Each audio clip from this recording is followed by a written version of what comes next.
Los 2000 fueron geniales, pero trajeron consigo una maldición muy peculiar para las bandas alternativas, y va más o menos así. Su primer disco es una obra maestra, su segundo disco es bueno, y el tercero es el peor, o al menos hasta que sale el cuarto. Si bien en retrospectiva esto no es verdad y nuestras bandas favoritas mantuvieron una calidad musical muy buena, en su momento sí se sintió como si estuvieran lejos de ser los pioneros que alguna vez fueron. Le pasó a Interpol con Our Love to Admire y un año antes le pasó a The Strokes con First Impressions of Earth, tanto que algunos se olvidaron de los Strokes a partir de este disco y solo volvieron a escucharlos cuando lanzaron The New Abnormal. Pero ¿qué tan bueno o malo es First Impressions of Earth en realidad?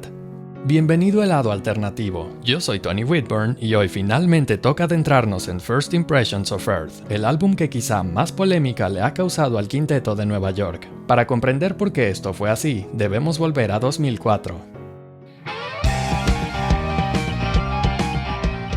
Tan solo un año después de que Room on Fire fuera lanzado, los Strokes ya habían compuesto nuevo material. Sin embargo, seguían de gira y los excesos les empezaron a pasar factura. Más concretamente a Albert, que para aquellos tiempos empezó a experimentar con drogas fuertes y a componer material casi exclusivamente para él solo. Basta con ver que su debut salió al mismo tiempo que First Impressions of Earth, por lo que uno de los Strokes ya no estaba tan comprometido con la banda. Y miren que a diferencia de otras bandas donde alguien claramente es el líder, en los Strokes cada miembro es de vital importancia, menos el pobre Fab que es como Ringo. Entonces no es como que Julian pudiera llegar un día y decir, a ver, aplíquense o los corro. De hecho, Julian estaba tan intoxicado como Albert y el resto de la banda se volvió apática y distante sin un claro liderazgo. Por ello, cuando en 2005 First Impressions of Earth fue grabado, les tomó 10 meses en comparación de los 2 que tomó Room on Fire. Las sesiones sencillamente no estaban saliendo bien y gracias al cansancio de todos, la banda aportaba lo mínimo de su parte. Aunque bueno, Albert sí aportó algo importante, y es que como suele pasar con las bandas que se vuelven grandes, en algún momento cambian de productor.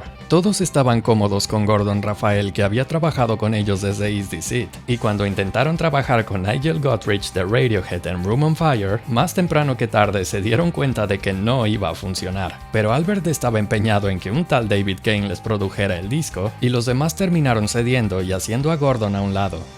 Muchas veces no se tiene en cuenta la importancia de Gordon, pero él era básicamente el sexto Stroke. Durante sus primeras giras él salía con ellos para asegurarse de que el sonido en vivo fuera igual que en los álbumes, e incluso lo pusieron como miembro en el artwork de Is This It. El sonido de los Strokes, el original, se debió a este hombre. Pero un día la banda le dijo muchas gracias y lo sacaron del estudio a medio álbum. No, de verdad, Gordon ya estaba trabajando en algunas canciones de First Impressions of Earth cuando la banda le dijo que pues siempre no. Por eso el disco tiene notorios cambios de sonido en algunas canciones. Pero bueno, aunque ya no tuvieran a Gordon, tenían a David que entre otros había trabajado con Paul McCartney y Sublime. Seguro que algo bueno podía salir de ello, ¿verdad? Quiero decir, The Strokes consiguieron un sonido más limpio y profesional, pero al final esto resultó contraproducente para su fandom, que básicamente estaban acostumbrados a escuchar a una banda de garage. Parte del atractivo de los Strokes era que sonaban como si tú pudieras hacer lo mismo con tu banda, y First Impressions of Earth se alejó mucho de esa filosofía en favor de un sonido más pop. Naturalmente, los fans pusieron cara de "what" cuando escucharon el disco por primera vez. Los más leales le agarraron el gusto y se quedaron, pero muchos otros se alejaron. Por ello y más que nunca cabe preguntarse, ¿es First Impressions of Earth el verdadero antes y después de los Strokes?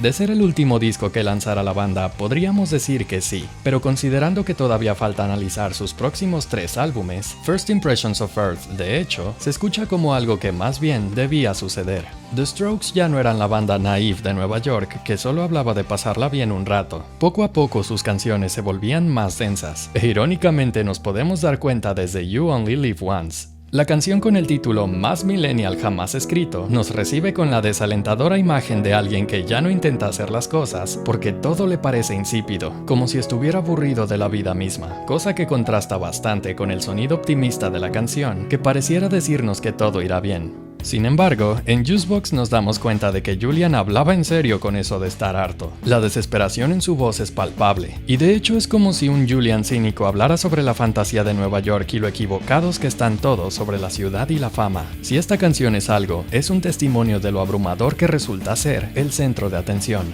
Heart in a Cage debe ser tranquilamente la canción más ácida del disco. Literal empieza diciendo que Julian se siente bloqueado creativamente y obligado a escribir canciones que venden en lugar de lo que de verdad quiere decir. El video es un fiel testimonio de esto y una de las contadas ocasiones en que los Strokes nos dejan ver con claridad lo que pasaba tras bambalinas. Razorblade es una de las pocas canciones que llegó a ser producida por Gordon y por ello tiene un sonido tan parecido a lo que conocíamos. Pero los viejos y divertidos Strokes llegan hasta ahí, porque la canción nos habla de alguien que está tan harto de su relación que preferiría cortarse las venas. Solo basta ver la metáfora del segundo verso cuando Julian nos dice que la navaja podría cortar la cuerda que lo ata a la chica, o mínimo su garganta, sin mencionar que el coro literalmente dice, no me importa si te mueres. Si Heart in a Cage es la canción más ácida, Razorblade sin duda es la más oscura, pero eso no significa que On the Other Side no sea pesada. La canción empieza diciendo, estoy cansado de todas las personas que conozco, y si esto no es un reflejo de lo que pensaba Jules de la banda, entonces no sé lo que será. Mi frase favorita de esta canción sin duda es, los odio a todos y me odio a mí mismo por odiarlos. Quiero decir, así o más claro que hablaba de la pandilla. Vision of Division es una de las canciones menos amargas del disco, pero no te dejes engañar. Eso es poco decir cuando te enteras de que habla de lo distante que se siente Julian en su relación con Juliet, y encima ese instrumental es uno de los más oscuros del disco. En mi opinión, una de las canciones más disfrutables, a pesar de que sigue la frustrada temática de First Impressions of Earth. Ask Me Anything es por fin un respiro de aire fresco luego de la locura que ha sido hasta ahora. Esta canción es una especie de limbo mental en el que Julian ve las desgracias del mundo, pero está demasiado ensimismado en su mente como para decir algo. Electricity Escape es otra de las canciones producidas por Gordon, y en esta ocasión Jules nos habla un poco de lo mismo que en Ask Me Anything, el ver cómo el mundo gira demasiado rápido sin que te dé tiempo a reaccionar. Y finalmente Killing Lies es la última donde Gordon estuvo involucrado. El noveno tema nos habla de mentir para evitar problemas, pero meterse en ellos de todas formas por la mentira. Es una paradoja de cómo las cosas se salen de control cuando más quieres controlarlas. Luego tenemos Fear of Sleep, que es una oda a la paranoia inducida por el cansancio. Literal, Julian nos deja ver que se quería alejar de todos, pero lo persiguen hasta en sueños y ahora tiene miedo de dormir. 15 Minutes, sin embargo, es como despertar del sueño más loco que has tenido y como si nada hubiera pasado. Julian se repite a sí mismo esta idea para justificar todo lo que hizo en la realidad. Por eso mi frase favorita de esta canción es, las cosas llenas de odio que quieres decir, el tiempo las volverá una broma.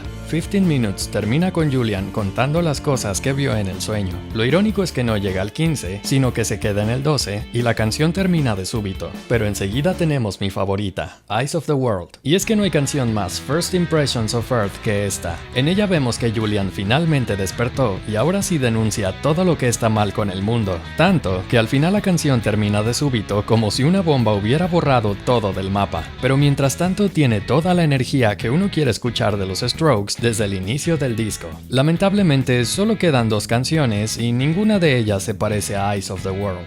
Evening Sun es más bien otra nostálgica reflexión sobre la fama y la industria, y un dato curioso es que fue coescrita por Fab. Así que sí, podríamos decir que él es el Ringo de los Strokes. Por último tenemos Red Light, que en mi opinión tiene la metáfora más interesante del disco, y es que dentro de la canción, Julian se refiere a la luz roja de un semáforo y de una cámara cuando está grabando, pero un tercer significado es que las luces rojas indican peligro. Si te pasas un alto, chocas, y si haces algo indebido en cámara, tu carrera se termina. Esto para mí es algo que complementa muy bien la manera en que la banda se sentía, presionada por las miradas y con la necesidad de detenerse por completo. El disco termina con la frase, el cielo no es el límite y nunca sabrás cuál es, como referencia al desenfreno al que aún se enfrentaban los cinco. Sin duda, First Impressions of Earth fue en su momento el disco más autobiográfico de los Strokes como banda. No es solo Julian el que ventila sus problemas aquí, sino el resto de los miembros que parecen tocar con una agresividad inusitada. En lo personal, la línea de bajo y batería de Juicebox todavía me hacen sentir la ira que Fab y Nikolai debieron tener en aquel momento al ver que su banda se estaba cayendo a pedazos. Y ni hablar de Albert y Nick. Las guitarras, aunque presentes, se sienten cansadas y distraídas, pero son estos detalles los que hacen que el tercer disco suene tan puro. Pocas veces una banda tan despreocupada como los Strokes nos han mostrado el lado de la fama que nadie quiere ver, y aunque resulte en un maremoto de cinismo, quienes lo entendieron se dieron cuenta de que a pesar de sus defectos, este fue en su momento el álbum más honesto del grupo. Así que los Strokes básicamente usaron el arte como terapia. Todo lo que tenían que decir lo dijeron, y ahora que estaban liberados, podían volver a ser la banda despreocupada que todos amábamos. ¿Verdad?